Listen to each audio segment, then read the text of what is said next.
host Locke, and this is the podcast where we drink, smoke, and bullshit about the life of a historic criminal. Now we're talking outlaws and gangsters. We're not going to cover too many serial killers. That's just a little bit dark for me, and this ain't no true crime podcast. Honestly, you can't call this a history podcast because I'm no historian. I'm just a history fan that does some research and bullshits about it with his friends. So speaking of my friends, let me introduce you to my co-host. So first with us today, we got the Duke himself, Dan the Man. Hey, what's happening? And also with us, we got DC. What up, doe? All right, welcome to the podcast, fellas. Got us a special, beautiful day outside day drinking episode.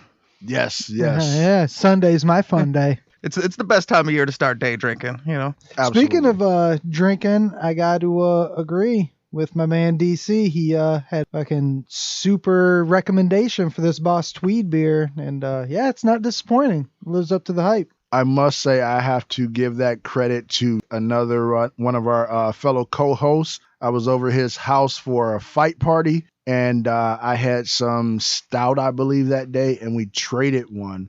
It was one of the most delicious beers I've had, and so, of course, I had to let everybody know. Yeah, it's good. It's from it's another local brewery here in Michigan, from Williamston. I like it.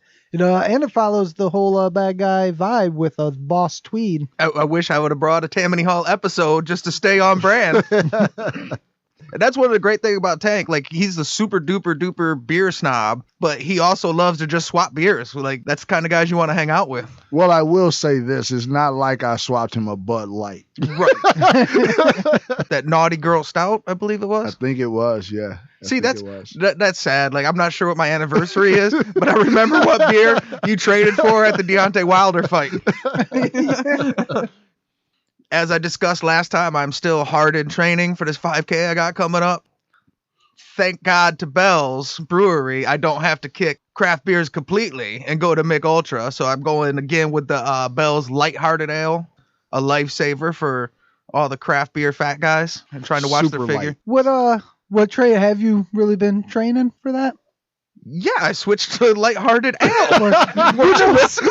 Well, no, because I got that same What run more do coming you up. want? Because I got that same run coming up, and I've been failing on my running front. Like, I ran for a few days, and like that was it. And now it sort of dawned on me, like, oh yeah, there is that 5K right around. And I was saying, like, what if Locke's like practice? Because my whole goal is, as long as I do better than you, I'm happy. Well, you should be fine. All right. I'm fairly money though. Like Bert Kreischer, I got that Mickey Mantle gene. Like, I'll show up on game day. I'm ready to go. See, that's what I'm relying on too. I gave up all fast food. That was my way of training. I gave up fast food, and then the last week I just binged. I think I ate fast food every day this week. Well, technically, so if I fail, I didn't fail. Bert Kreischer failed us. That's what I'm gonna go with. Well, for me, I'm actually not having a beer today. I have a good old cold brew coffee with a little vodka in it, and I like to call it my my triple stout. A little Russian coffee. Yes. Yeah, I like to go with the Irish coffee sometimes when it's colder out. Put a little shot of Bailey's and a little shot of whiskey. No, real men take vodka. The funny thing is, a good cold brew on an empty stomach in the morning, it gives you a buzz by itself. Mm-hmm. Once you put a little vodka in it, it's just, it's almost like you start seeing the sun with the little rays around it smiling at you. Just know it's going to be one of those It's a beautiful day. You wake up, you feel like man. We've officially turned the corner from drink aficionados to drunks at Yes. this point. Yes. When you wake up early in the morning and you start drinking, I'm telling you living the dream. Right? Hashtag goals. Hashtag omelets and alcohol. We'll go ahead and get started. Bad guy we're going to be covering today is Henry Starr. This ain't negotiation time. This is Scarface, final scene, fucking bazookas under each arm. Say hello to my little friend. Ooh, a little Hank Starr. And as we can see, Henry Starr has no AKAs because when your name's Henry Starr, you don't need a fucking nickname, apparently. With the two R's, he could be another pirate. Henry Starr. He's a cosmic pirate. I almost feel like any name other than Henry goes with Starr better. Like, they gave him the one name that, like, that's before Starr. Yeah, Henry Starr could either be a badass name or he could be a member of KISS. Yeah. Like, it could go I would either way. definitely drop it to Hank Starr. So now looking at that name, I have no idea what he would be as a bad guy. Henry Starr, I would almost say would be like the name of a guy that sells drugs. So based on the time frames that we usually do, I'm going to say he ran booze. That's my guess. See, this is my favorite part of the podcast. Is one that I dropped on different podcast humor is when DC predicts the future. Nobody asks him, what do you think is going to happen? He just takes it upon himself. No, I'm making some predictions, bitches. That's right. And you know what? You're right. Like, anytime I make a prediction, we had a bootlegger who moved to Detroit, heavy boot. So I was like, I'm going to go ahead and guess he's going to stick to bootlegging. No, that motherfucker did no more bootlegging. Like, I was way. Anytime you just saw a name, and now I think this guy's going to be a drug dealer. Now you jinxed me. Henry Starr was born December 2nd, 1873 in Fort Gibson, Oklahoma. All right, so this is going to be an Old West one. All right. We were just talking about Tombstone before this began. I'm digging this now. I'm ready for some outlaws. Well, like that's just because I'm always going to make movie references, and since it's the only movie DC's ever seen, if he's on, I have to make sure I cover a guy that I can make Tombstone references about. And before, because I love the Old West, this is like my jam. Like, I'm just going to say during this time in Oklahoma was heavy Indian territory and shit. Oklahoma was like a wild place back in the day. People think about Tombstone and like Texas and shit. Oklahoma was wild back in the day and during the Wild West times. Well, I actually have a note about that on here. It said the northeastern corner of Indian Territory was often referred to as the land of the six gun and the robber's roost. Now, I know there's also a robber's roost in Utah. Before you send me some hate mail or something, take it up with the Oklahoma Historical Society. It's like you don't know anything. You need to do better research. Like, that's in every state. There's one everywhere, so there's plenty of robbers' roosts. Anywhere that has a roost where someone has ever robbed is now becomes a robber's roost. Robber's roost. Yeah. I mean, everybody loves alliteration. They're going to throw that shit in every town. Also, a little side thing, in Oklahoma near the Cimarron Valley, there's a whole section of land they call the Outlaw Flats. That's just where all criminals and stuff bought little houses and plots of land. So they had the whole like subdivision of outlaws back in the day. Well, Henry Starr, both of his parents were mixed blood Cherokees. Now, his mother Mary came from a respectable family, but his father George came from what was known as the Outlaw Starr clan. His grandpa Tom Starr was an outlaw known as the Devil's Own. What's his nickname? The Devil's Own. Oh. Yeah. I mean, we hear a lot of nicknames. That one's pretty sweet. Yeah. See, and Henry Starr gets none. He can't be the Devil's Own? Right? The Devil's Own spawn or something? Yeah. Spawn of the Devil's Own? Now, this is the question. Mm-hmm. Was that name, especially by him being mixed Cherokee, was that his name in English, or was that a Cherokee name and it was translated into that? Because if so, I'd love to hear how it sounded in Cherokee. Like I would be able to pronounce that. Yes, you would. that would never be able to happen. I would have to butcher that poor man's, this indigenous language with my bullshit. He who runs with devil. No, I believe that's David Lee Roth. His uncle Sam Starr was a horse and cattle thief that was killed in a shootout with a deputy. And he was married to a lady named Belle Starr, who's known as the Outlaw Queen, who spent time running with both the James and Younger gang. Henry never liked her, and anytime it would come up, he would always point out that that was only his aunt through a marriage.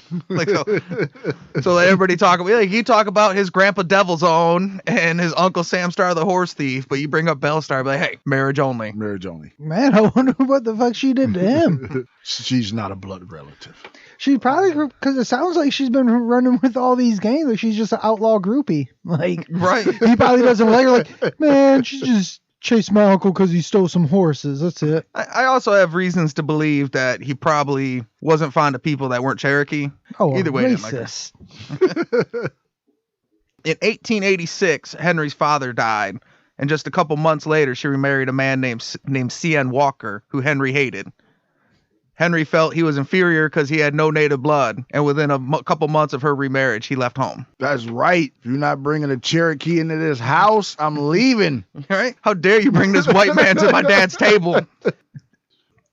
So at the age of 16, Henry went out on his own and he got a job at a ranch in a place called Nawada. So it was one of the biggest ranches in the Indian Territories.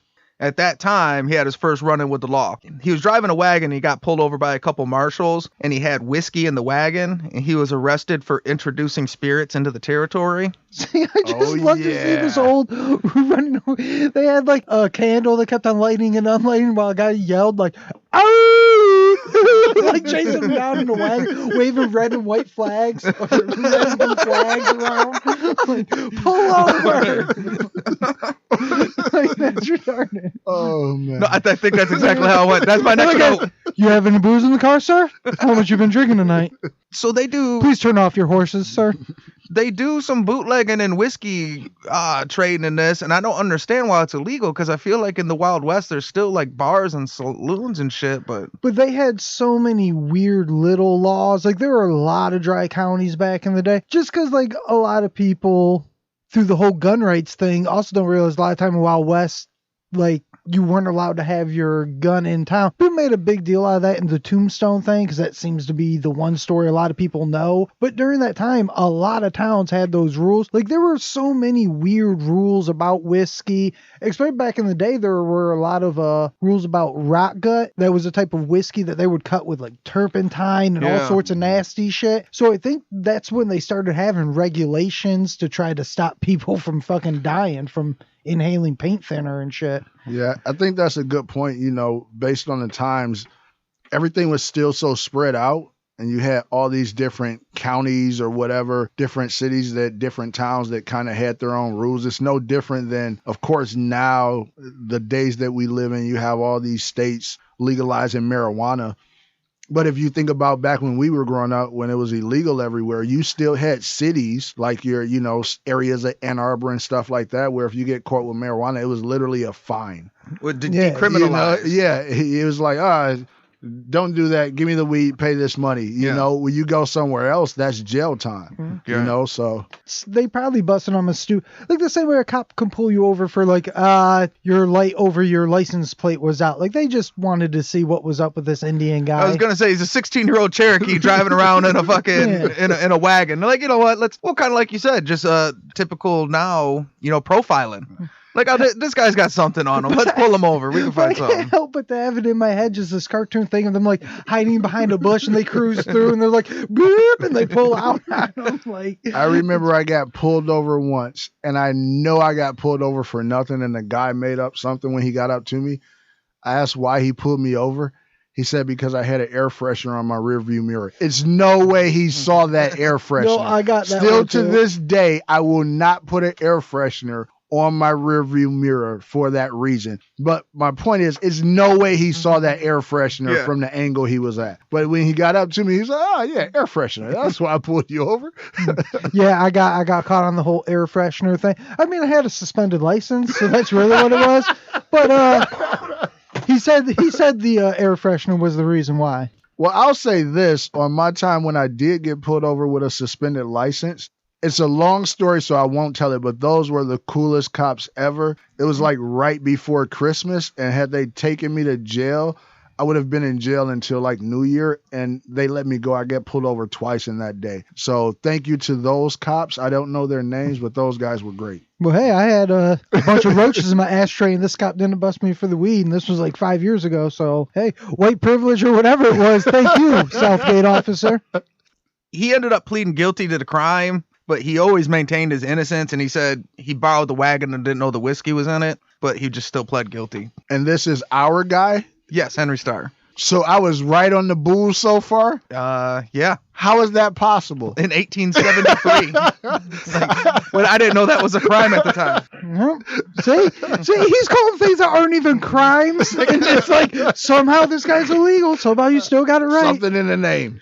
I got a feeling he's going to get popped for introducing spirits into the territory. Well, he said he's going to be a drug dealer. Like, coke isn't even a thing back now. Like, somehow this guy is going to become White Boy Rick and, like, sling some crack and shit. Like, This isn't even a thing. How did you know? His name will be Rick, and they will call him White Boy. Yes. You know, that's this guy's gonna be like slinging opium in like 2 paragraphs. After he got out, he returned to Nevada, where he kept working as a cowboy. He had a real talent for cowboy work. He could ride well, all the basic. You know, I'm such a rugged wild western man. You know, all that cowboy stuff that I can't name. Well, I mean, it rustling really is. cattle. Well, it really is what we would call survivalist shit now. Is just being able to be out in the woods. Even when you're in a town, you're just in what we would consider a log cabin. Like, so even that's roughing it. But to be out in the wild, like, you have to know how to start fires from nothing. They didn't have lighters and shit. You had to be able to hunt for your shit. You had to know, like, direction, like moss grows on this tree. If you got bit by a rattlesnake, you know how. So everything that we would consider, like, survivalist shit, that's what they would have to be known for. And just being comfortable out there in the woods, in the dark. And you got all the cattle doing. There's a lot of grizzly bear attacks. Like, you know, so a lot of the cowboy work, it's really just being able to be out there in the woods without losing your shit and knowing what to do. Yeah, kind of a general survivalist. Absolutely. And also, you know, like herding cattle and, you know, different animals as you go. If you have a large group of cattle, and back then, of course, this is before all the garbage we have now with the corn feeding the cattle. If they eat up a land, you got to be able to get them to more food that they can graze on. Yeah. So you got to move them, find open land, let them graze, things of that sort. So.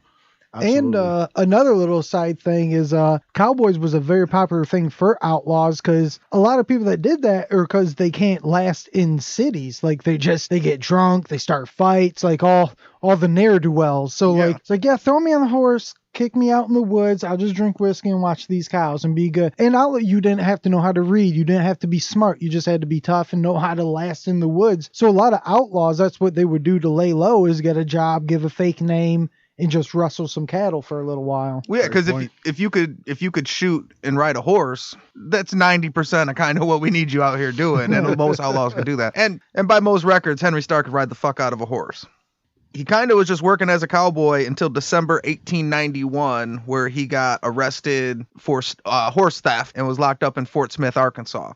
And this is a crime that he always said that he didn't commit it, and that he was basically set up because he was a Cherokee, and they were just kind of trying to frame him. Playing the old red card, eh? But, I mean, he maintained that for pretty much the rest of his life, so he's always pretty insistent that he really didn't do that one, because the last one he did plead guilty to, and he didn't even do it. So to be insistent I didn't do it, you kind of maybe believe him. Fool me once, can't fool me, can't get fooled again. No, but I mean, horse thievery, that's one of those great things. Quote. Try to there was strategery.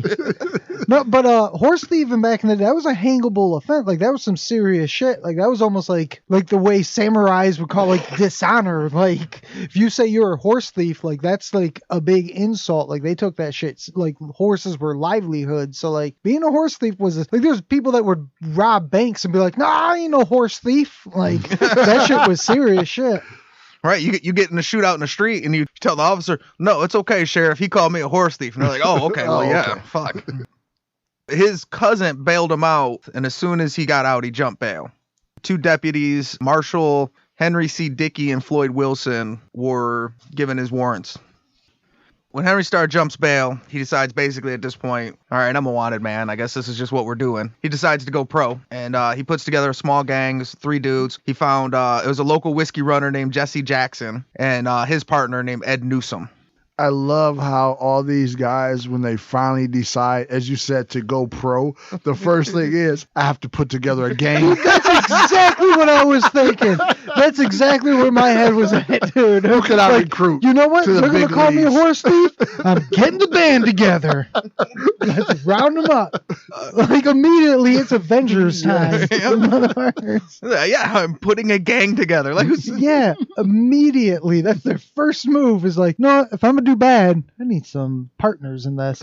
I feel like it's kind of a gangster move. Like, I don't know how we recruited this gang to where this guy already had a whiskey operation, and Henry was like, hey, you want to join my gang? And they're like, yeah. And he's like, okay, so let's go run our whiskey operation. Like, well, wait a minute. I don't think that's me joining your gang. I feel like you just took over my operation. That's awesome. Hey, you guys got a whole whiskey operation? You want to join me?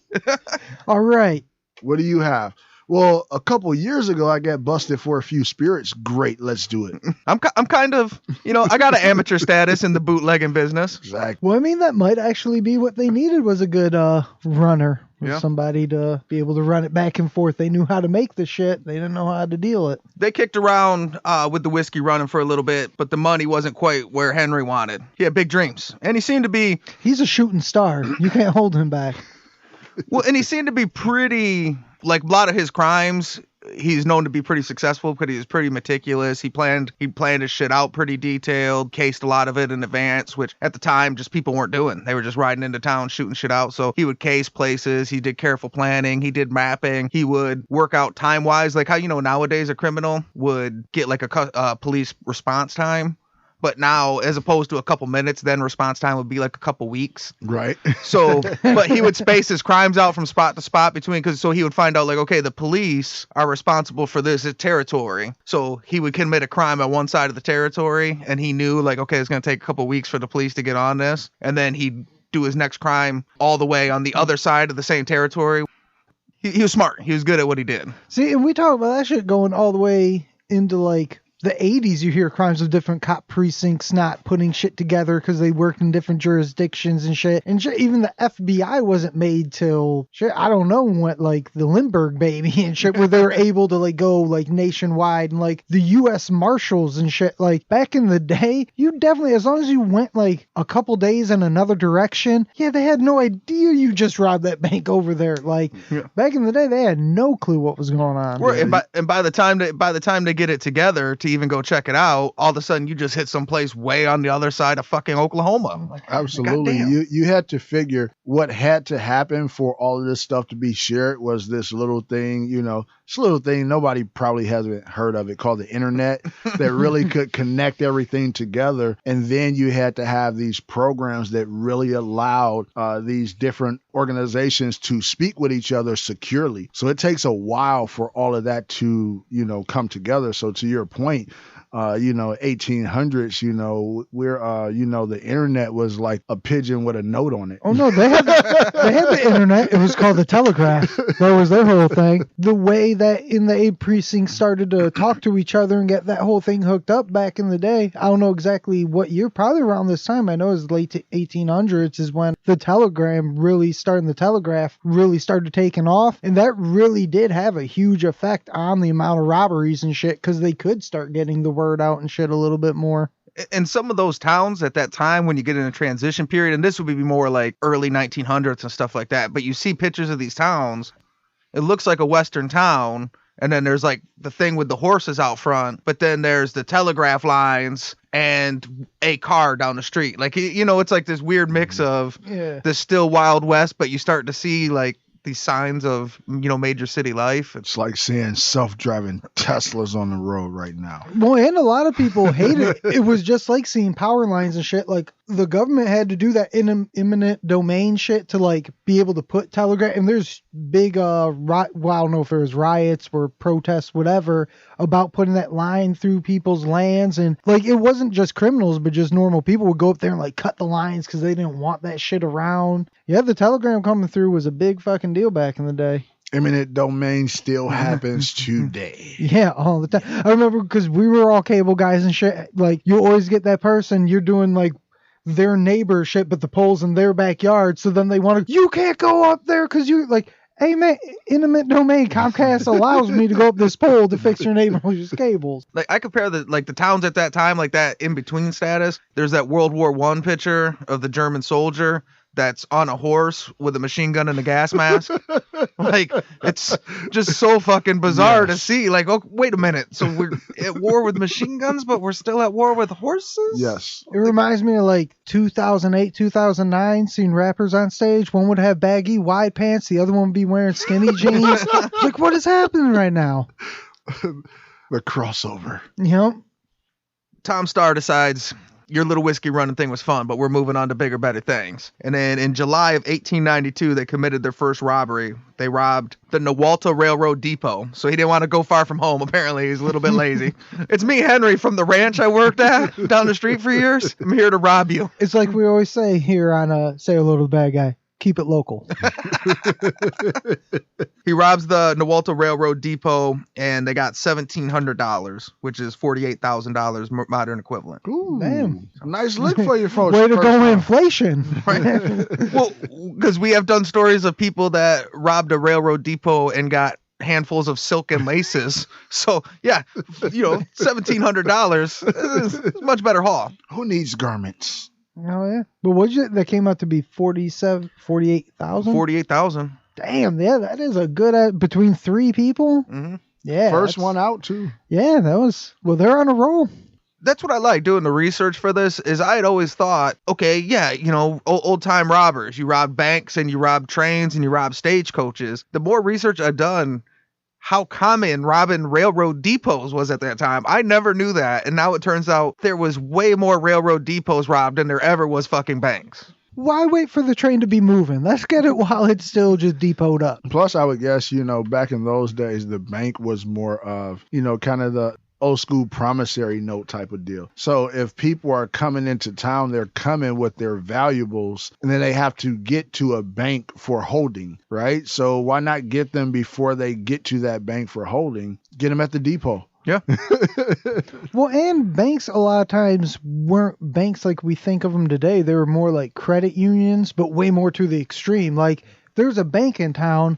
What holds that money is all the people that are surrounding you in that town. Yeah. Like, there's a lot of situations when people go to rob a bank and the townsfolk started shooting at them because you're stealing their shit. Mm-hmm. But like a railroad shit, like, that's for like the access that's getting moved overseas and shit. That's not like the local people shit so much. So they like to hit depots and stores. We kind of discovered, like at the time, general stores were a big source of money. You only have that one store for miles and miles and miles. That's where all your cash crops and Dollar General. In November, they hit a Sheffield store and a Carter store in Sequoia in Indian Territory. So when they started off, they kept all their robberies right in the little Cherokee territory. See, for someone that's someone that has such like Cherokee pride, like I don't like people that ain't got Cherokee. I'm a rob. Where are you gonna rob? From all Cherokee places? Like, well, that's when loyalty goes wrong, my man. That's when you got it twisted. You gotta rob where you can blend in at. You gotta do it local around you. Yeah, I'm so pro Cherokee. I only rob Cherokees. Like, goddamn, dude. December 1892. Deputy Marshals Dickey and Floyd Wilson, they were pretty close to Henry, and they got to a ranch that was 8 miles from Nuwalta where they'd heard that the gang would be staying. And then one day on December 13th, the lawmen were eating at a Dodge ranch when they got word that someone had spotted Henry. So they ran out to go get on their horses to go find him. And Wilson's horse was already saddled. So he jumped on his horse and bounced. His partner's horse wasn't saddled yet. So it took him longer to get going. I thought it was going to be the old banana in the tailpipe trick.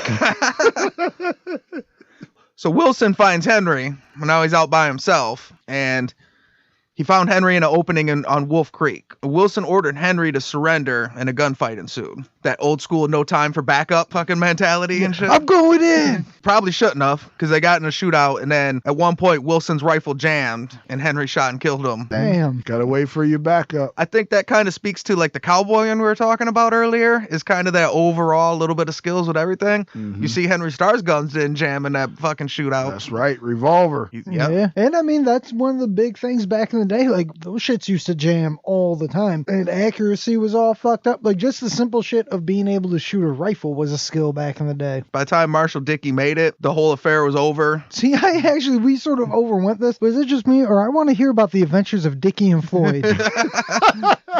Just out kind of deputying around. Yeah, they're just out right. I mean, I'm getting the picture, like, one guy's is saddled, the other one's isn't. Like, they're an odd couple bunch. Like, it's Dickey and Floyd. It's fucking, it's Lethal Weapon. You know, Dickey's too old for that shit. In the meantime, fucking Wilson ain't got time for backup. He's going in. And Floyd knows to get under his skin. He calls him Dick, not Dickey. And it just rattles his cage. They didn't even really find him. They were eating dinner at a ranch, and someone said, hey, we spotted him. Hey, is that the Cherokee we're supposed to be chasing? Yeah, that sure is. Let's go get him. Well, hold up. My saddle ain't on this horse, but I got to go. Man, wait, I got to saddle. I'm going, goddammit. All right, clean your gun. Henry Starr shot Wilson 3 times, and Dickie for sure couldn't catch him. Like Henry Starr, he was like a phenomenal horse rider. He was a cowboy. It's a good trade school for outlawing, apparently. Get you a good career as a cowboy. You'll learn all the skills you need to successfully rob railroad depots. This is the new super prequel for Fast and the Furious. Instead of in the 1800s, this guy's Dom. He just takes off. Henry Toretto. He's so sweet. His horse has 3 horsepower. I would watch that, just by the way. They're dragging a safe from the horse through the city and shit. He did get his gang together immediately. Right. That's true. They're not a gang. They're a crew. Yeah, and their family. Their whiskey they run is Corona whiskey. I like this prequel. We could do that. Instead of Brazil, this is Oklahoma. Oh, and The Rock is one of these Dickie Floyd who's trying to chase him down. Oh, Dickie Floyd is The Rock and Kevin Hart. Oh, nice. I like that. So we can mix Central Intelligence in with... Well, no, because The Rock, Kevin Hart was in Hobbs and Shaw, so he's actually canon to the story. Was Kevin Hart in Hobbs and Shaw? Yep. Well, like a cameo role. He wasn't a big part of it. Well, see, in that case, then Hobbs and Shaw would be Dickie and Floyd. It'd be Jason Statham and The Rock chasing him down. See, now I just want to make this movie. That's out. I'm excited to cast this. Oh, yeah. Except we're not even casting Henry Starr. We're casting Henry Toretto, the guy that we made up. Instead of living your life 1 mile at a time, live your life 1 saloon at a time. And it's Dom Star. That's his name.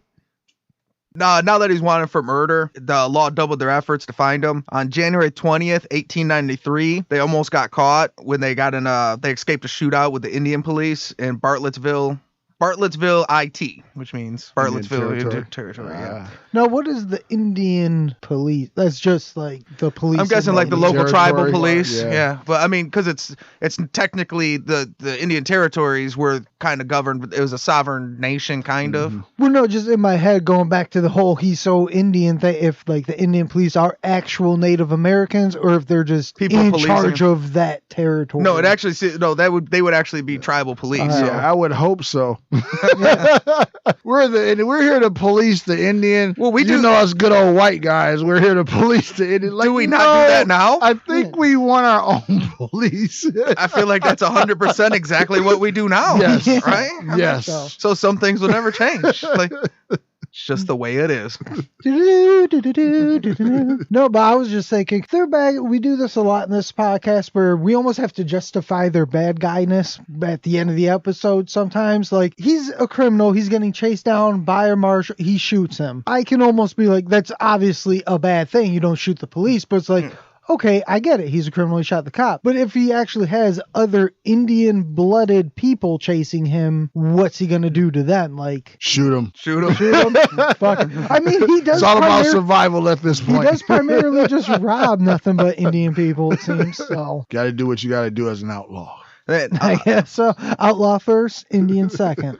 With days of that, they ended up getting in a shootout with a U.S. deputy marshal named Roof Cannon, who shot off Jesse Jackson. That's a good-ass name. What's that, Roof Cannon? Yeah. It's better than Dickie. Yeah. That's the next one somebody has to make a beer for. Roof Cannon. 14% alcohol. So good you'll lose an ear. I mean, because there's not a lot of good ways that you can make the name Roof sound good, but Cannon, that's one hell of a last name. Cannon. Well, Roof Cannon shot Jesse Jackson's right arm off, and he surrendered. Henry escaped. What did he shoot him with? A cannon. Shotgun. A cannon. Took his arm clean the fuck off.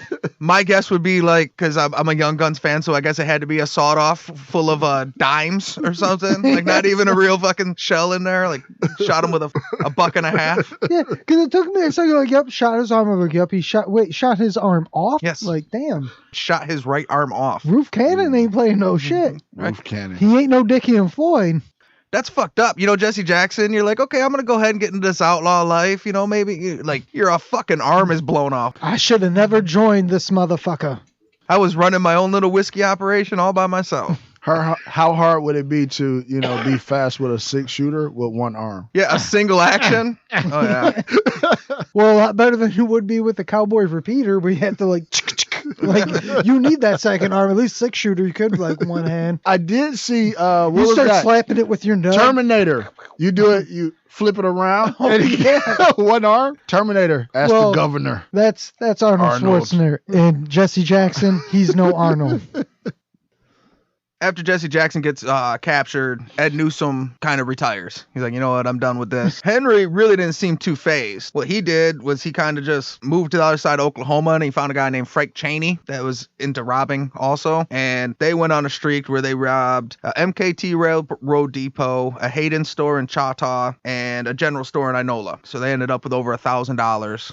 And then they used that money to put together a new gang. And this was Dick Cheney's great-grandfather. Yeah. I was about to say, in one robbery, he accidentally shot his homeboy in the face with the shotgun. And made him apologize. Yeah, but made him apologize. I'm sorry, I ruined the robbery when I let you shoot me in the face. I should have never stepped in front of your gun repeatedly until you fired. He shouted, "Quail!" Shot him in the face. Starr and Dick Cheney Jr., they grew bolder and bolder, and they eventually... Dick Cheney Jr. Well, because he wouldn't be that much... Dick Cheney was old as fuck. It wouldn't be that many generations ago. You know, some of these people, that would have to be like their great-great-great. Like, no, that's his boy. That's his boy. That's true. Dick Cheney was no young chicken. He was alive back in the Depression era, That's so true. this was probably just his dad. Yeah. Not even that many generations. We're not going back before. very far in the That's Cheney bloodline. Very true. Shit, old Dick was alive during this. So they robbed their first bank in Caney, Kansas on March 28th, 1893. They went in, revolvers drawn. They locked all the customers and the employees in the back room, and they got off with $4,900. Whoo, how much was that back then? It's about 200,000? 140,000. 140,000? About 141. If we're rounding up to even numbers. Okay. A little bit, just over a month later, they robbed their first passenger train in Pryor Creek, and they got away with $6,000. Damn. So that's another 172. See, and this is the first. That was the first time that they did score. a passenger train that they started robbing actual people. Yeah. Huh? They keep this up, you know, they're at the equivalent of today's dollars, well over $1 million a year. Sounds like a good hustle. Right? He has gotten better at this. Yes. It turns out robbery is a good game. Well, Henry Starr developed his career like you develop a good fighter. You know, he's on the regional circuit, robbing fucking railroad depots and local stores, you know, just neighborhood spots. Really cutting his teeth on it until he was ready. He didn't jump in there too early. He waited, you know, he was on his second gang. Mm-hmm. You know, Jesse Jackson was a little weak anyway, especially once he lost his arm. Yeah. But Ed Newsom clearly wasn't game. He quit right away. Exactly. Yeah, once he got with old Dick Cheney's great ancestor, what is his name, Frank? Yeah, Frank Chaney. Yep, old Frank. Seems like he put him to the test. Said, all right, let's start robbing these passengers. Let's start fucking shit up. Let's step our game up. Yeah. Look, I'm not a local whiskey runner, okay? I'm here for some real crime. Yeah. I'm here for the big stuff. Old Frank the Tank ain't fucking around. So now him and Frank put together a bigger gang. Henry finds kind of like his little understudy, a guy by the name of Kid Wilson, who he'd kind of gang around with for fucking quite a while. June 5th, they robbed the People's Bank of Bentonville in Arkansas. But the problem was, by now, Henry Starr was like a real well-known outlaw. And kind of like you said, this is a time where they're now starting to be able to get information out there a little quicker. The second he ran into town, the people started organizing, started putting their gang together. You guys ain't robbing our shit. As they were leaving the bank robbery, they left in a gang fight with the posse chasing them out of town, basically. See, like I say, when you rob the depots and shit, people don't care. When you start robbing their bank full of their shit, they get kind of pissed. They ended up getting away with $11,000, but they were disappointed because he had to split it 5 ways. He decided moving forward, he wanted to try whenever possible. He had to make either higher stake robberies or operate with smaller crews because he didn't like big splits. I mean, Well, that's still a though, good... I mean, how much did you say? 11,000? 11,000. Yeah. 4,900 was 141. 11,000. yeah, it's is probably like what? 40-something thousand, so that's still a good lick for a month. Yeah. You know, because it sounds like they're robbing roughly Even about 5 every ways, month. that's better than 1,100 2 ways. Like, that's still a lot more money. Right, it's a lot better than these fucking general And stores if you came up bar- robbing. And if you barely got out of there because you were chased down by a posse, are you really able to do some cutbacks? I mean, I think you kind of need somebody on the tail end watching you as you run. We need to invest in security, not walk away from this. You know what, this bad guy thing, we looked at the numbers. We're going to have to lay a few of you guys off hard times right now. Yep. You know, this government bailout just isn't happening for us. Now there was increased heat. Henry had a reward of $5,000 on his head, and the gang decided to split up. Henry, Kid Wilson, and a lady friend decided that they were going to go for California. I love that. And a lady friend. So you know, somebody's like, is that your girlfriend? No, this is my lady friend. Yeah, we just hang out. We just hang out. No, we don't put any labels on it, you know what I mean? She's just another gang member, really. So as they're on the run, en route to California, they stopped at Colorado Springs to replenish the lady's wardrobe and do some sightseeing. See, they had to stop to go dress shopping for the lady? On the run? Yeah. Like, that seems like a terrible time to stop off in Colorado and do some fucking sightseeing and shit. Yeah, they're just on vacation. They're like, you know what? We just want to take in the sights. We've been riding so much. Now, sometimes you got to stop and smell the roses. Exactly. I mean, think about it. You got to look for possible hideouts, escape routes, things of that sort, aka scenery. Makes sense to me. July 3rd, 1893, they were discovered at an inn named the Spalding House. Henry and Kid Wilson were arrested, and when they found the room, they found the lady who said that she was Henry's wife of 6 months, and they found $1,400 in cash and $500 in the room. Oh, so see, she wasn't just a lady friend. Well, I think it depends on who you ask. You ask Henry, and it's his lady friend. You ask her, and it's his wife. Exactly. See, she's Facebook. She's in a relationship on his Facebook. It's complicated. I think Single. I didn't necessarily realize it like when I was reading it until I pull it together, and then I seen back to back. He called her his lady friend. She called her herself his wife. Like, If it was that, he would have been like, no, we got to keep riding. You don't need a new skirt. But no, she was his wife. He's like, all right. It's like you mentioned social media. A lot of men won't update that profile unless they're married. Yep, It's going to exactly. say single forever until they get married. No, single. Are you sure you've been with her 10 years? Yeah. 10 years single. And how much money is she? She had all the money with her in the yeah, room? $1,400 in cash and $500 in gold. Oh, yeah. See, she was his wife. Yeah, you wouldn't just leave some lady friend you just met back at the hotel with Yeah. all the cash. Starr and Kid Wilson were returned to Fort Smith, Arkansas on July 3rd, 1893 to stand trial, and Starr was charged with 13 counts of highway robbery and 1 count of murder. Trial was set to be presided over by Judge Isaac Parker, aka the hanging judge. Yeah, you could do a whole one of these on Isaac Parker. He was a very popular guy back in the day. I mean, he was a judge that got his own nickname, the hanging judge. He was hanging everybody. This is Judge Isaac Parker, the hanging judge, and that's a depiction of his gallows at the time, and that's actually it's currently still there. It's like some kind of historic spot or something, but it's the hanging judge's gallows. He looks like a guy that would have fun hanging people. Right?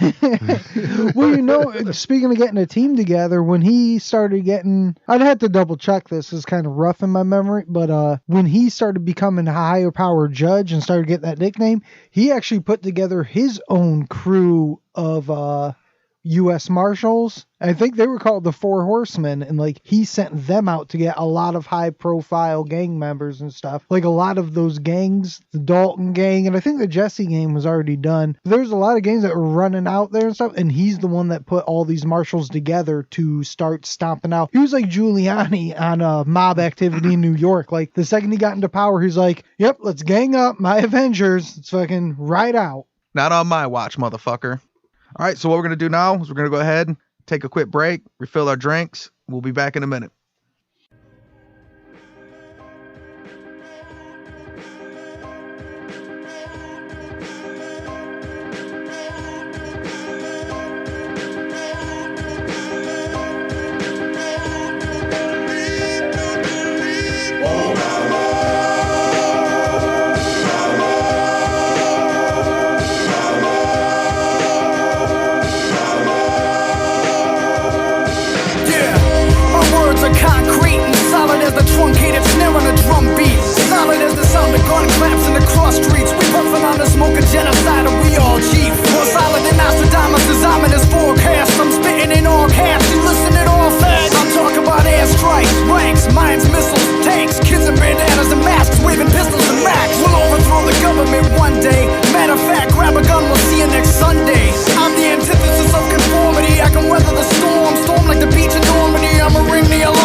listening, just real quick, want to ask you to subscribe to us on your favorite podcast app. Go to Apple iTunes, give us a 5-star rating, and leave us a review, and we'll read it on the show. If you have any questions, comments, or a guy that you would recommend we cover, you can email us at sayhellotothabadguypodcast@gmail.com. We also want to thank Sixfo Sueno for letting us use his music in the intro. You can subscribe to him on YouTube, and also a friend of the show, Cancer. He's got an art, photography, and graphic design page at Eyes Bleed Defiance on Instagram. You can see a lot of his work, including our cover art, which he designed. And he also performed the mid-show song, Blood, from his album, Grenades, Pistols, and Rape Whistles. Now back to the show. All right, we're back. I see you made the switch from the false tweet over there. Yeah, I didn't make the switch as much as that can was empty and I had this other can ready to go. But yeah, now I moved over to Tiramisu Stout from the Ellis Brewing Company. Taste here live on air. Delicious. Tiramisu Stout? You fancy, huh? I love the way that he tasted it. It was almost like when you see wine tasting. Yeah. Oh, yes. It has a good nose. Excellent. That's his attempt at. This one has legs on it. Yep. Let me Google some aficionado words real quick that I can use. It wasn't until we did like a podcast on beer like a year ago that I learned about the different beer, and that's when I discovered, I like ales more than lagers, and learned all this shit. Yeah, this ain't bad. I like it. Nice. All right, so when we left off, he was on trial for murder and 13 counts of highway robber with the infamous, well, I guess he would actually just be famous, Judge Isaac Parker, a.k.a. the Hanging Judge. As his name would have you believe, Henry Starr was found guilty and sentenced to hang, but his lawyers were able to appeal and secure a retrial. And apparently, I don't know how, but he had some really good lawyers that kept finding technicalities. And he was tried again and found guilty and sentenced to hang.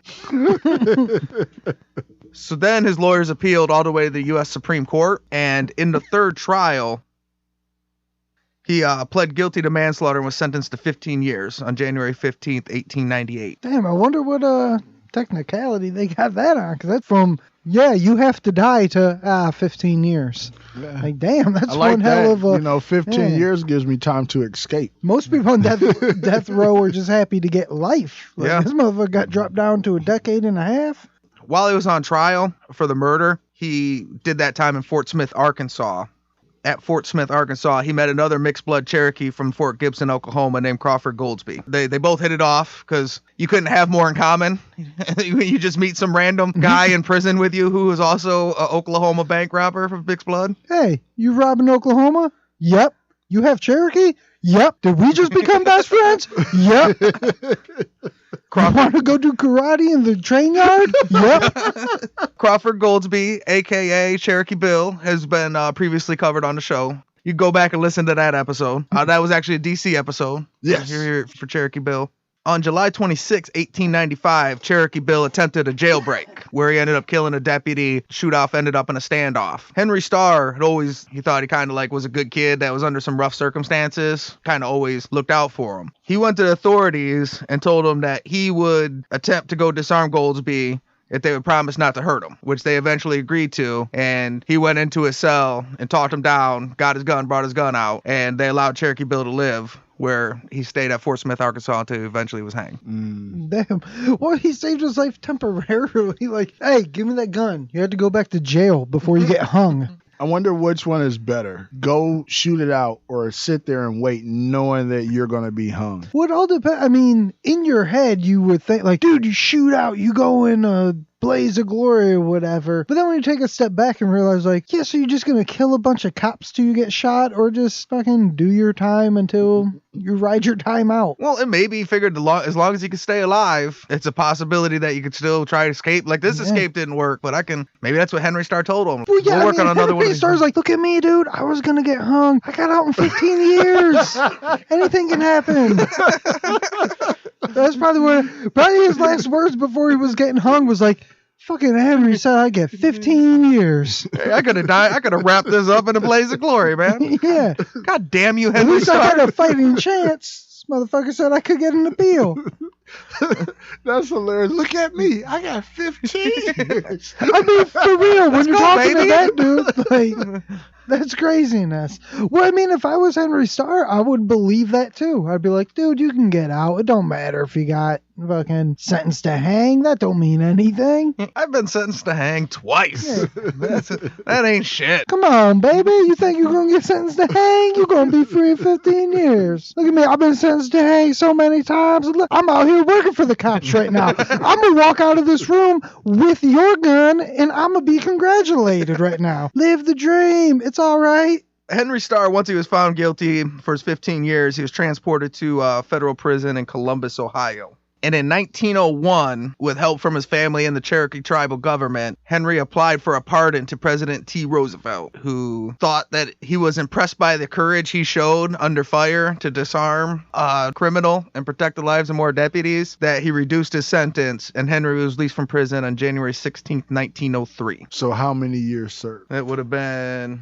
10. So you go from getting hung to 10 years in prison, and a murder is included. For 13 robberies and murdering a deputy. But that's another thing. Great. Like, I don't get how all those appeals worked. I don't know how now the Cherokee Nation had his back so much. Dude, he clearly did all these crimes and shot a man. Like, he did all of these things. He wasn't set up for any of this. He helped him out with Cherokee Bill, man. He saved Still works the same way today. You can do everything. Look at nowadays all the mobsters and stuff that has like, yeah, he killed 10 people, he killed 15 people, but because he said something or helped them put someone else in jail that they wanted to lock up, he's a free man walking around right now. That's it's no different. He just turned snitch. He just snitched on Cherokee Bill. Cherokee Bill had a fighting chance. Instead, he got hung, and this guy's using that to get out. Hey, I helped you out with that other half Cherokee dude. Remember that? See, so where he's saying, oh, he was a good kid, I really looked out for him. He's seen that, and he was thinking, he's playing chess. Like, you know what? I can use this to help get out of here. Exactly. I don't give a fuck about Cherokee Bill. But still, that I understand how they can get the appeal, but why is the Cherokee, I guess just because he's half Cherokee, so they're like, we're going to free everyone we can. Well, I mean, it was much more us against the government at that time still. That would be like the limited power that they had. When he gets released in 1903, he moves to Tulsa and he gets a job at his mom's restaurant. There he meets his second wife, a lady named Ollie Griffin. He married her in September of 1903, and in 1904, their son, Theodore Roosevelt Starr, was born. Theodore Roosevelt. Hey, named him after the guy that was part of the. Hey, man, you let me out early. I'll name my kid after you. Right. But I looked at he got out of jail. He went back to work for his mama, and then just found a good girl. Like his mom's like, you better settle down now. Got him a girl. Got him a son. Henry led an honest life for years until he eventually reunited with Kid Wilson, and they decided to put together a new gang. He just can't help it. He's addicted to gang building, man. Good old Kid Wilson. Oh, Kid Wilson. Now Man Wilson came rolling through and got him back in. Yeah, because he did 10 years in prison and then was out for like another 3 or 4. So yeah, old man Wilson. The kid started off at 6 though. He's very old. He's 16 now. Yeah. That kind of makes that early apprenticeship a little creepy, though. I don't know if I like that. He's young adult Wilson. It was the times, man. It's different times now. Yeah. Different times. It was either you rob banks or you work at a factory. That's the lifetimes of 5-year-olds back in the day. March 13th, 1908. Henry, Kid Wilson, and their new gang, they went into the Kansas border and they robbed a bank at Tyro, Kansas. They robbed a bank in Amity, Colorado, and then basically kind of decided, I don't know, it was just like a bringing back the gang for one more tour, because after those handful of robberies, they decided to go in their different directions. They were just coming back for one more arena tour, and they were out. From this point on, we don't know whatever happens to Kid Wilson. Like, he kind of disappears from the records. But we know Henry Starr, he went and he spent the summer and fall of 1908 in New Mexico, like in the New Mexico and Arizona territories. Forgetting that he even had a family. Yeah. I already joined a gang, did some robberies. Fuck that shit. Went back to robbing. That old life, whatever. Yeah. Kid Wilson probably was like, hey, I got you back in the saddle. All right, old man. It's time to part ways. He's like, oh, that's great. I got money now. I don't need that old hack. Right? Maybe Henry Starr lost a step. Kid Wilson was like, dude, I don't need your bullshit. While Henry Starr was hiding out, he wrote a letter back to a guy in Tulsa who ended up betraying him and turned him in for the money. And on May 13th, 1908, he was arrested and extradited to Colorado. Always a setup. Always. Well, we covered the numbers earlier. $5,000 is a lot of fucking money. You know what I'm saying? So November 24th, 1908, Henry pled guilty to the Amity robbing and was sentenced to 7 to 25 years in Canton City, Colorado prison. Damn, he was sentenced to more for that robbery than killing the dude and all the other shit. Yeah. Nobody to turn in. Yeah, he needed another Cherokee bill. Yeah. You need me to talk anyone down? The prison I'm going to, are there any other mixed blood Cherokees there? No, damn. Damn it. Are there any hostage situations you need me to negotiate? Anything? I'm pretty good at that. I'm kind of unofficially certified. While he was in Kansas City prison in Colorado, he wrote an autobiography entitled The Thrilling Events Life of Henry Starr. That's that mark, The Thrilling Events. That moves books. He started studying law in the prison library and eventually got a job as a trustee where he worked his way up to where he was kind of helping out like directly with the wardens and the guards. For someone who started off like, I hate everyone who's not a Cherokee all this time, he really tucked tail and became a worker for the man real quick. He's a smart man. He's an opportunist. Yeah, I'd say. He impressed the prison authorities so much with his rehabilitation that on September 24th, 1913, he was paroled by the governor with the stipulation that he never leave the state of Colorado. As I said, opportunist. He's like, I know how to get out this time. I'll help out the warden. Nobody else to turn in. We just help him out a little bit and I'll get off again. Hey, it seems like going back to Oklahoma is what gets him in trouble. Fuck it, stay in Colorado then. Well, he immediately returned to Oklahoma and put together It's actual. It's all a hustle. He didn't really want to work for the man. We can't break all these down, but between September 8th, 1914 and January 13th, 1915, there's 14 robberies have been attributed to Henry Starr. They were all daylight robberies, and they were all like quickly, efficiently, systematically pulled off. See, he was like, see, I can't do better without 5 people. I didn't want to go through them all, but this is a whole list. That is a lot of money. Now, did he wrangle up a new gang, or is this just his doing? After he got released from prison, he immediately returned to Oklahoma and put together a new gang. So that's the first thing he did. See, he can't help himself, dude. Like, that's nuts. Look at January. They made a lot of money. Yeah, they did a couple a month till January. They're like, new year, new us. 2 on the 12th, 1 on the 13th, 1 on the 5th. Unfortunately, the 1 on the 4th, they actually end up losing money, but hey, they made up for it. They said, hey, we're going to fuck shit up. It says no money taken, but $1,200 in damage. Like, we ain't getting no money, but we're going to fuck this shit up. Let's break something. Yeah. Ain't no money in that cash register. I'm going to throw it on the floor. Bam. And all of that in Oklahoma, too. And for real, they did 2 a month till January. They just said, fuck it. We're jackknifing. We're doing it all. Like you said, new year, new me. Yeah. Let's go. I mean, he had spent all his money on Christmas. You know how it goes. You gotta be cool. Yeah. Little Teddy Roosevelt wanted those new hot toys. He's like, fuck it. This kid's always wanting the newest game station. You know, new Jordans, those new Back to the Future Nikes.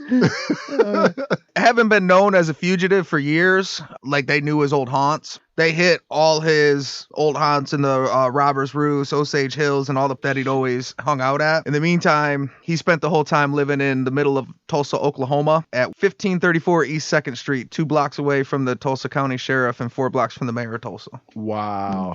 See, always hide right under their nose. They never see you. Hide in plain sight. It's crazy. On March 27th, 1915, Henry and 6 other men rode into the town of Stroud, Oklahoma. Now, Starr's plan was to rob 2 banks in the same time. They robbed the Stroud National Bank and the First National Bank. As they're robbing them, word goes through the town fast, and they end up in a shootout before they get out of the banks.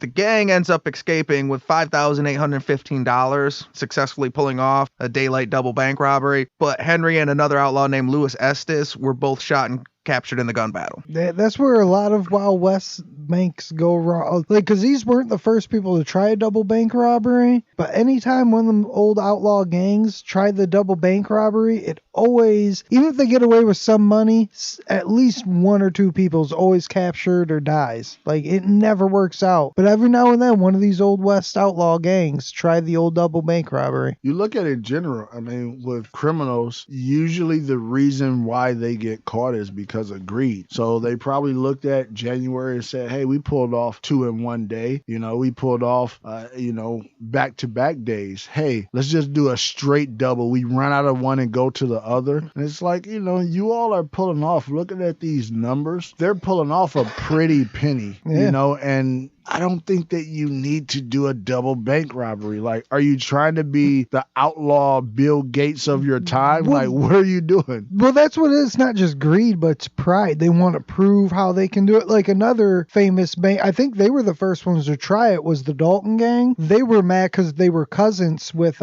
Jesse James Unger. They wanted to do the double bank robbery to prove that they were better than the Jesse James gang, which were way more famous and shit. So that's why they wanted to do it, and I think that's what it is. It's not just like more money. I think it's what you said, like they want to prove like, no, we can do the double bank robbery. They just want to be known for doing it. If it's one thing I don't want to be, it's a famous criminal. I want to be the criminal nobody knows because I didn't get caught. Well, and that is true. That should be what you want, but he's actually right. That's what it was so the Doolin Dalton gang had tried it, and then the James Younger gang had tried it, and no one had ever successfully pulled it off, and he wanted to be the guy, and he got shot. That's stupid fucking pride. You were just ripping through bank, no fucking problem. But see, it's one of those things too. You say you want to be the quiet, but as my man Achilles in Troy said, that's why no one will remember your name. That's right. Fucking Achilles. One of the greatest movie lines ever. Yeah. And is there no one else? He was sentenced to 25 years.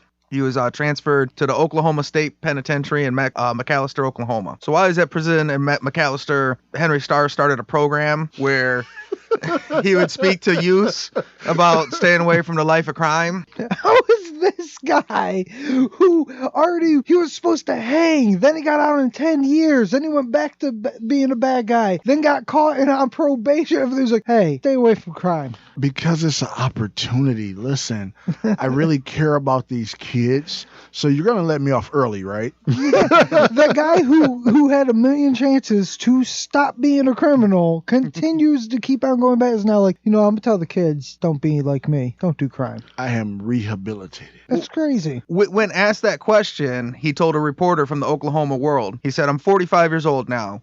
17 of my 45 years have been spent inside. Isn't that enough to tell any boy that there's nothing to the kind of life I've led? I guess, but how about a little do as you say? Like you already did 10 years. You could have not went back and you went back. Like, he must have been, look at me. As soon as I get out of here, I'm going to go back to robbing again. Is this what you want? His program becomes so successful that on March 15th, 1919, Starr was paroled.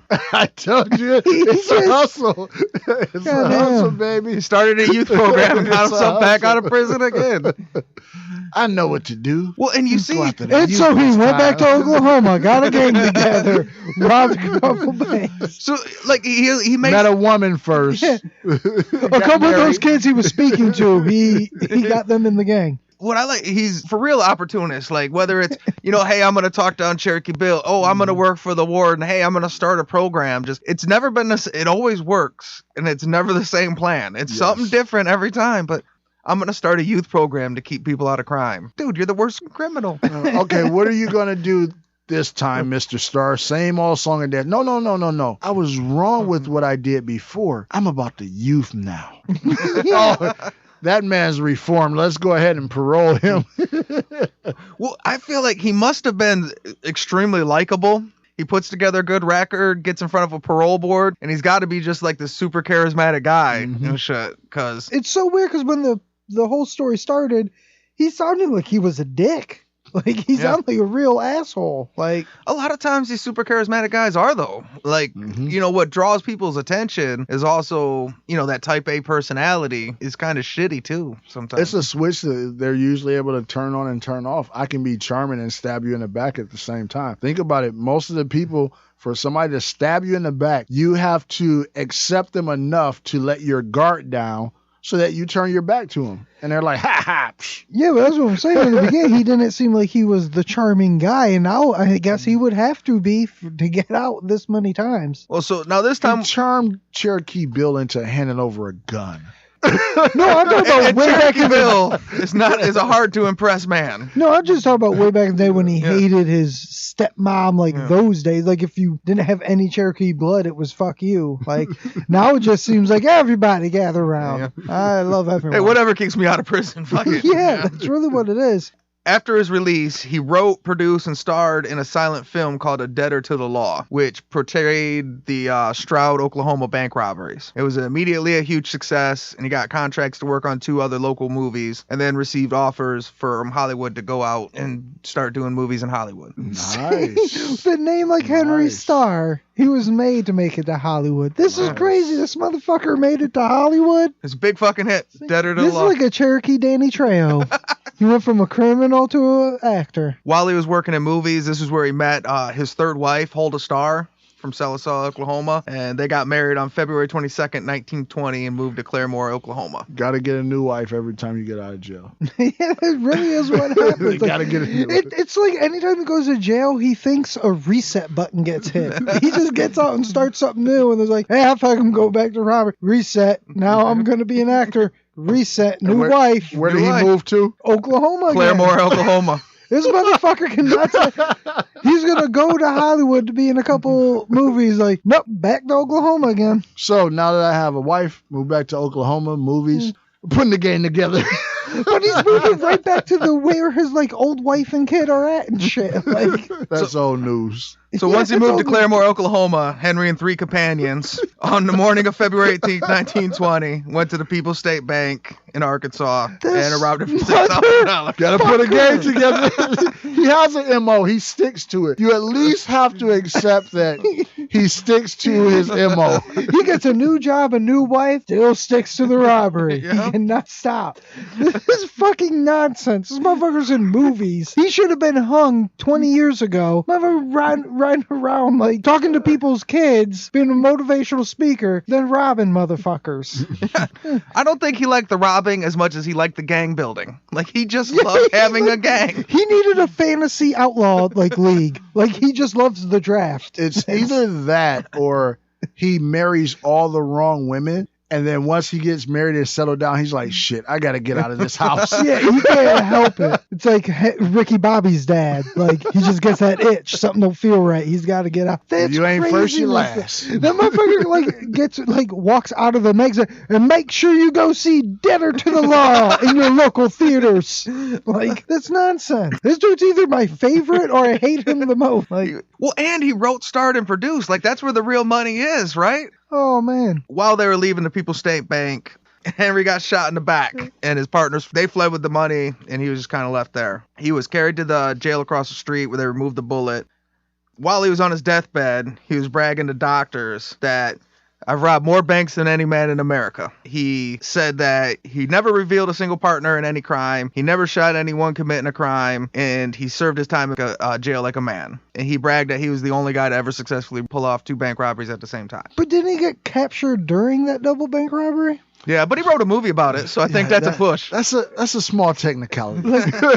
Don't let the truth get in the way of a good story. What is successful anyways? It's like Conor McGregor successfully having a title in 2 weight classes at the same time, but you never defend one title. It's like years later, like, both titles at the same time. Put me in the record But at books. least he won the title. This guy got caught. But he did, still but the robbed gang- the banks. Yeah, the gang got off with the money. He still I robbed guess. the banks. Yeah, my gang. That I was the one guy that got caught. Like, Well, we know that his gangs are very important to Henry. Yes. So yes, they are. Yeah, of course, old Dom Star, their family. Of course. Dude, that's good. So even his last bank robbery, he's bragging about how many bank robberies. Like, dude, you just got shot and your gang ran off without you. You didn't even successfully rob this bank. well, gangs aren't what they used to be. Yeah. You know what? Based on the things that you all are saying, now that I'm back in jail, I'm going to start an anger management program. So, paroled in 5? Oh, great. The next move would have had to been find Jesus, I'm sure. Like, that's got to be the next one. Next bullet of the chamber. Yes. February 21st, 1921, he died with his wife Hilda, his mother, and his 17-year-old son at his side. He is what's known as transition robber, as he's one of the first guys to have started his career robbing banks on horseback, and towards the end finished robbing banks in cars. By the end there, he was in cars? Yeah, the 1921 bank robbery was in a car. I seen the report that it was the first American use of a car in a committing of a crime, but when I really dug deep, I found another one from 1914, so that's not true. But it was still really early in the process where not a lot of people, because like we talked about earlier, these towns were half Western where they have horses, but they have the telegraph system and stuff like that. But so that's a fun fact. If you do your own research. It's a fun fact. It's not That's true. true. That's what's fun about it. All right. That's the story of Henry Starr. So say good night to the bad guy. Go on. The last time you're gonna see a bad guy like this again, let me tell you. We're going to try a new segment before we get into the casting and stuff like that. Doing this story, we see at one point Cherokee Bill pops up, who we've covered before. So Yes. Go check out the Crawford Goldsby episode.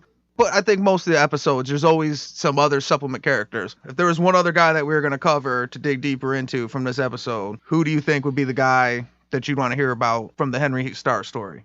Well, I would love to hear the adventures of Floyd and Dickie, but like that's just in my head, the characters. I'm sure in real life they wouldn't be. But I would say the only like real person I'd take away from this would be Kid Wilson. That's what I was going to say, but unfortunately, you mentioned that pretty much when they separated, there was no other information. But I would love to find out what happened with Kid Wilson. Did he start a new gang, or what kind of happened there? Because he was the young guy, so that's the passing of the torch. Maybe he took the best of what Henry Starr brought to the table, and he is what you said. He dropped off the table because him and his new gang were so sweet. We never heard about the Kid Wilson gang no more. Word. I thought Tom the Devil's Own Star. Oh yeah, I forgot all about it. Yeah, with a name like that, and for Henry Starr to be birthed from his loins, right? He's probably a good guy. Also, what about the guy that shot off? I forget the other guy. Shot off his arm. Hey, Newsom. Oh, Roof Cannon. Yeah, Roof Cannon. How can I forget about old Roof Cannon? Well, packing the cannon, blowing off Jesse Jackson's arm and shit. So now I got the pictures. I'll show them unless you guys got a pre-guess, but we haven't seen pictures. Okay, so if we were going to cast a movie, well, another movie, because obviously A Debtor to the Law has already been made, so we're going to do... I play my own damn movies. So we have to do a remake and shit. So if we're doing a remake of Debtor to the Law, who do we cast to play Henry Starr? So as we were talking, and of course everybody knows I'm not the movie buff, I decided to do a little Googles. Okay. And I remembered... based on one of the movies we talked about earlier before we got on the podcast, a movie called Young Guns. Mm-hmm. And there was a gentleman in that movie named Lou Diamond Phillips. LDP. And in my Googles, La Bamba. I realized he's a Filipino American. but he fits the part. He looks the part. And so I would cast him for our old Henry Starr. You got any guesses? I don't know, because character-wise, I could think of a lot of people that could play this dude. Like, someone could play, like, kind of charming, but also... I don't really know. Give me a picture. Maybe I'll nail it down. Okay. Don't forget See the what he looks Cherokee like. heritage. Yeah. Yeah, I definitely can see a Lou Diamond Phillips playing that guy. Well, and we could do, this is my new favorite thing to do on this game. We could do the age reduction shit from like Endgame or whatever, or from Iron Man. We can have LDP through the years. He could play them all the way up. See, I hate to get caught on the Cherokee thing too much, because he looks like Christian Bale. Like, Christian to Bale. me, I could he see looks that just too. like him. I could definitely see that. But I mean, it's hard if you just pick Indian actors because the only thing There's is not very many. Yeah, the dude that plays Slipknot in Suicide Squad, like that dude, like that's about all. There's that guy from True Detective season 3 that he was in Fear of the Walking Dead too. I thought Michael Pena. I don't know who that is. Yeah, Michael Pena, he could. I can't explain it to you because I'm going to just name off 5 movies that you've never seen. You probably would know if you've seen him from something. He's one of those character actors. So yeah, I mean, it's hard to say because, I mean, he was an interesting character, but there are no real good characteristics per se that jump out at me, other than he would have to be kind of charismatic, which actors by trade are pretty charismatic. Right. I mean, when I look at the picture, Christian Bale just really jumps out at me, but for some reason I feel like we pick Christian Bale for a lot of fucking people. Well, because he's a fucking great actor. I think for this picture too, like, Christian Bale works because going back to what you were saying before about, you know, there's not a lot of Native American actors because unfortunately the white man came in and killed all the Native Americans. Okay, so we have mixtures of Native Americans and people like the guy that I picked that always played some type of Native American or Mexican, and he's Filipino, but it fit the part, you know. So exactly. That's why I was saying I was surprised to see that, you know, he was Filipino American. But I think Christian Bale is such a great actor. I definitely think he has the features, the look, and, you know, just him being an actor that would be able to pull off this guy great. So now we got to do the Defcon scale. A standard Defcon scale goes from 5 to 1, 5 being the lowest, 1 being the highest. On the Bad Guy podcast, they're all bad guys. None of them are good. So 5 would be Lee Murray, your crack dealing, kidnapping, bank robber, where 1 would be the Purple Gang, where you have multiple massacres, multiple gang wars, and you're killing cops on the street. So on a scale of Lee Murray to the Purple Gang, where would you rate Henry Starr? I'll take this one first. Listen, Henry Starr is a good guy. He's a 6. Listen, he helped Cherokee Bill not get shot in his cell. He became a lawyer and helped the warden. He put together programs for the kids. He married 3 fine young ladies, and he even helped start careers of guys like the name of Kid Wilson. I think Henry Starr was a good guy. I'm going to give him a 6. He has like literally 1 body. We don't really even know if it was his. You know, could have been some other guys in the gang. Listen, there was 1 deputy there. The other guy couldn't get his saddle together. You know how those stories come out. We don't know if he really killed the guy. He just liked to, you know, put gangs together and have fun robbing banks.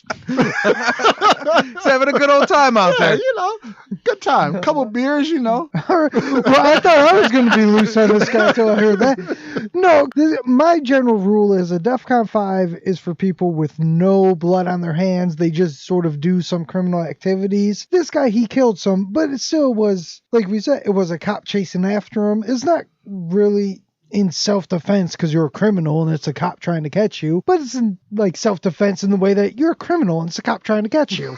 So I don't... It's occupational hazard. Like, I don't go as far as you do because, I mean, he didn't really help Cherokee Bill as much as he did help those cops not get shot and let Cherokee Bill go get hung.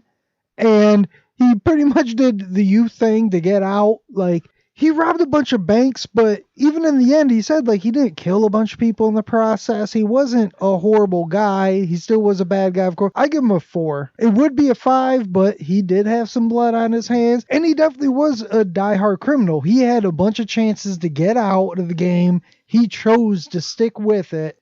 I'd say a 4. But it was so damn fun, like building a fort. Yeah.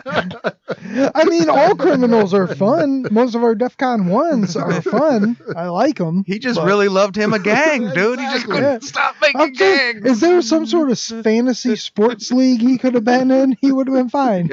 Yeah, just create little, like Sims, like a Sims game where he could build a little gang. He just needed that. Exactly. You know? But then that's the problem. Once you build a gang, you got to entertain them, right? So you got to put some robberies together, and it happens. Well, even then he was mad because then when they robbed banks, he was like, yeah, we need less of a gang. We can't have 5 people. Like, so even once he drafted the gang, he was like, you know what? No, new gang.